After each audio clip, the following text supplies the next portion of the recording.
बता दें, जहां वंदे मातरम को लेकर हाल ही में संसद में हुई बहस एक बार फिर उस ऐतिहासिक फैसले की ओर लौट आई जब 1937 में कांग्रेस ने इस गीत का एक संक्षिप्त संस्करण अपनाया था। नरेंद्र मोदी ने संसद में कहा कि वंदे मातरम के साथ विश्वासघात हुआ क्योंकि उसके मूल छंदों को हटा दिया गया था। उनका तर्क था कि यह राष्ट्र भावना को कमजोर करने वाला कदम था और इससे गीत का सार आधा अधूरा रह गया। जी हां, मोदी के अनुसार यह केवल एक गीत ही नहीं था बल्कि स्वतंत्रता संग्राम की चेतना, शक्ति और त्याग का प्रतीक भी था। इसलिए इसके साथ किसी भी प्रकार का समझौता राष्ट्र की आत्मा को आहत करता है।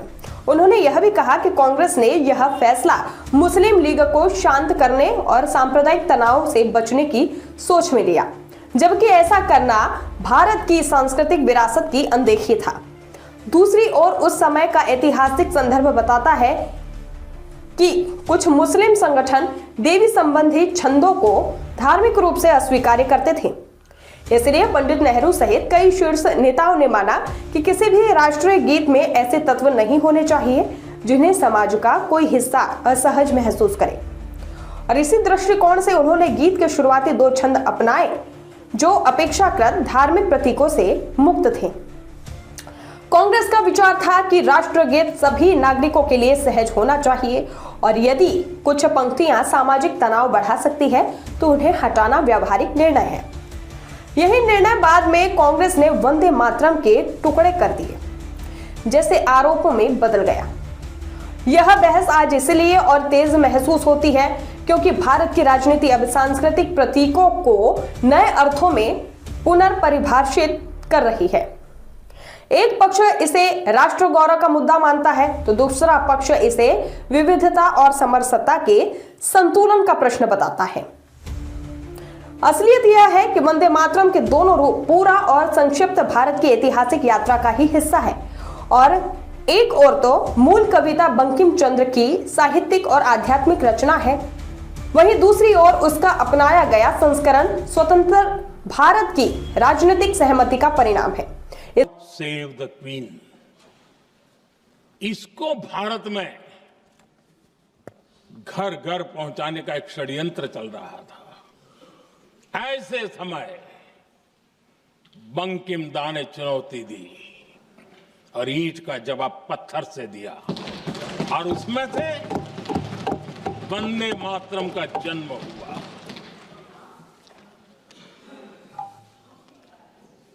इसके कुछ वर्ष बाद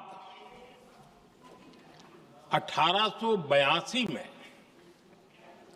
जब उन्होंने आनंद मठ लिखा तो इस गीत का उसमें समावेश किया गया। आदरणीय अध्यक्ष जी, वंदे मातरम ने उस विचार को पुनर्जीवित किया था जो हजारों वर्ष से भारत की रग रग में रचा बसा था। उसी भाव को, उसी संस्कारों को, उसी संस्कृति को, उसी परंपरा को उन्होंने बहुत ही उत्तम शब्दों में, उत्तम भाव के साथ वंदे मातरम के रूप में हम सबको बहुत बड़ी सौगात दी थी। वंदे मातरम ये सिर्फ केवल राजनीतिक आजादी की लड़ाई का मंत्र नहीं था। सिर्फ हम अंग्रेज जाए और हम खड़े हो जाए, अपने राह पर चले, इतने मात्र तक वंदे मातरम प्रेरित नहीं करता था, उससे कहीं आगे था। आजादी की लड़ाई इस मातृभूमि को मुक्त कराने का भी जंग था। अपनी मां भारती को उन बेड़ियों से मुक्ति दिलाने का एक पवित्र जंग था। और वंदे मातरम की पृष्ठभूमि हम देखें, उसके संस्कार सरिता देखें, तो हमारे यहां वेद काल से एक बात बार बार हमारे सामने आई है। जब वंदे मातरम कहते हैं तो वही वेद काल की बात हमें याद आती है। वेद काल से कहा गया है, माता भूमि ही पुत्रो अहम पृथिव्याः, अर्थात ये भूमि मेरी माता है और मैं पृथ्वी का पुत्र हूं। आदरणीय अध्यक्ष जी, यही वो विचार है जिसको प्रभु श्री राम ने भी लंका के वैभव को छोड़ते हुए कहा था, जननी जन्मभूमिश्च स्वर्गादपि गरीयसी।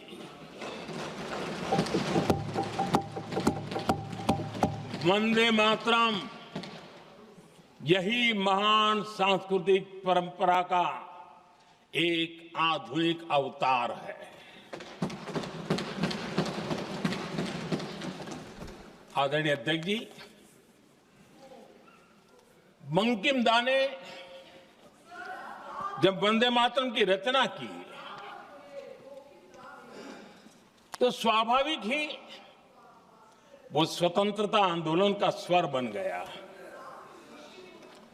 पूरब से पश्चिम, उत्तर से दक्षिण, वंदे मातरम हर भारतीय का संकल्प बन गया। इसलिए वंदे मातरम की स्तुति में लिखा गया था, मातृभूमि स्वतंत्रता की वेदिका पर मदोमय, मातृभूमि स्वतंत्रता की वेदिका पर मोदमय, स्वार्थ का बलिदान है यह शब्द है वंदे मातरम। है सजीवन मंत्र भी, यह विश्व विजयी मंत्र भी, शक्ति का आह्वान है यह शब्द वंदे मातरम। उष्ण शोणित से लिखो, वक्षस्थली को चीरकर, वीर का अभिमान है यह शब्द वंदे मातरम। आदरणीय अध्यक्ष जी, कुछ दिन पूर्व जब वंदे मातरम 150 का आरंभ हो रहा था तो मैंने उस आयोजन में कहा था, वंदे मातरम हजारों वर्ष की सांस्कृतिक ऊर्जा भी थी, उसमें आजादी का जज्बा भी था और आजाद भारत का विजन भी था। अंग्रेजों के उस दौर में एक फैशन हो गई थी भारत को कमजोर, निकम्मा, आलसी